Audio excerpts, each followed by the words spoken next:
Vous écoutez Europe 1, il est 11h35, le journal de la santé avec du retard et Elisabeth Assayag. Une grande première médicale, 3 enfants opérés à cœur fermé, oui, grâce à un nouveau logiciel 3D au CHU de Toulouse. Votre façon de marcher peut être un des premiers signes d'une maladie d'Alzheimer. Et puis, regarder la télévision après une journée de travail, ce n'est pas ce qu'il y a de plus relaxant, d'après une étude. Et tout d'abord, donc, cette opération à cœur fermé, c'est une première médicale qui a eu lieu à Toulouse. Oui, on connaît l'expression opérer à cœur ouvert, mais là, les chirurgiens peuvent aussi intervenir en cas de malformation cardiaque à cœur fermé. 3 enfants viennent d'être opérés de la sorte au CHU de Toulouse grâce à un logiciel offrant dans le bloc une image en 3D. Écoutez les explications avec Mélanie Gomez pour Europe 1. C'est une première en Europe. Ces médecins sont parvenus à réparer les malformations cardiaques dont ces enfants souffraient depuis leur naissance sans leur ouvrir la poitrine, sans leur faire la moindre cicatrice. Concrètement, c'est grâce à un système d'imagerie révolutionnaire qui couple l'échographie et les rayons X. Cela permet, sans ouvrir, de visualiser sur un écran l'organe à opérer, en l'occurrence là, le cœur. En fait, le chirurgien arrive tout de même jusqu'à la zone à opérer grâce à une toute petite sonde introduite par un vaisseau sanguin au niveau de la cuisse. Et c'est là que se situe la prouesse technologique. En fait, cette sonde au niveau du cœur, une fois qu'elle est là, la poitrine de l'enfant est fermée et cet appareil permet au chirurgien de voir précisément la zone du cœur à réparer en taille réelle et en 3D.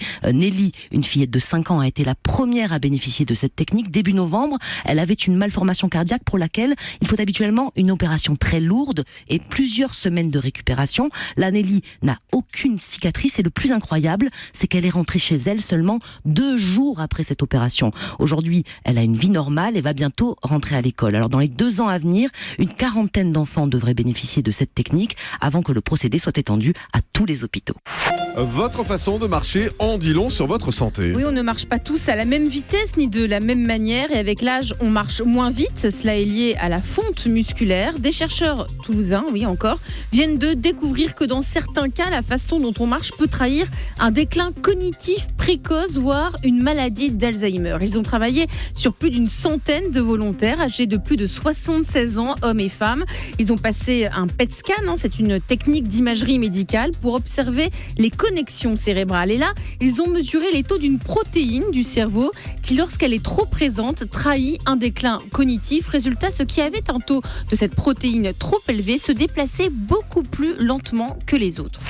Quand le patient donne son avis, le médecin a un meilleur diagnostic. Là, ce sont des chercheurs australiens qui viennent de démontrer que lorsque le patient s'implique au moment du choix de son traitement, c'est-à-dire au moment où le médecin établit l'ordonnance, le traitement est beaucoup plus juste et plus approprié. Par exemple, en cas d'infection respiratoire, avec l'avis du malade, on voit une réduction de prescription d'antibiotiques de l'ordre de 40%.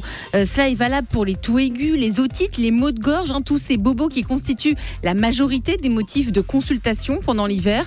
Ils ont démontré que les patients sont plus confiants et moins anxieux quand la décision est prise ensemble, après un échange et une discussion avec le docteur.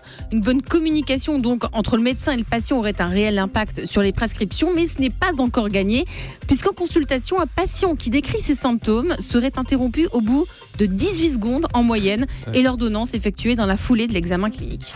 Et puis une très mauvaise nouvelle, regardez la télé après le travail n'est pas relaxant. Oui, après une longue journée de travail, certains ont envie de regarder la télévision ou de jouer à un jeu vidéo pour se détendre ou se changer les idées. Et pourtant, d'après une étude néerlandaise, ceux qui regardent les écrans après le travail se sentiraient coupables d'avoir cédé, je cite, à leur désir de regarder la télévision ou jouer à un jeu vidéo au lieu de s'occuper à des tâches plus importantes comme ranger des papiers, faire le ménage ou bien préparer le repas. Conséquence, ces personnes se sentent moins en forme. De plus, on regarde le plus souvent des fils infos ou des réseaux sociaux et là, le contenu se renouvelle en permanence et ça peut pas être c'est un facteur de stress puisque le cerveau ne se repose pas. On termine avec le chiffre du jour.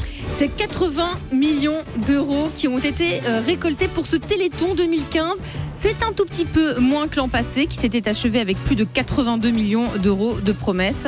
Donc peut-être qu'il va en avoir plus dans les jours qui viennent. Effectivement, et on sait, puisqu'on peut continuer à donner, le 36-37 reste en service en effet. Merci Elisabeth.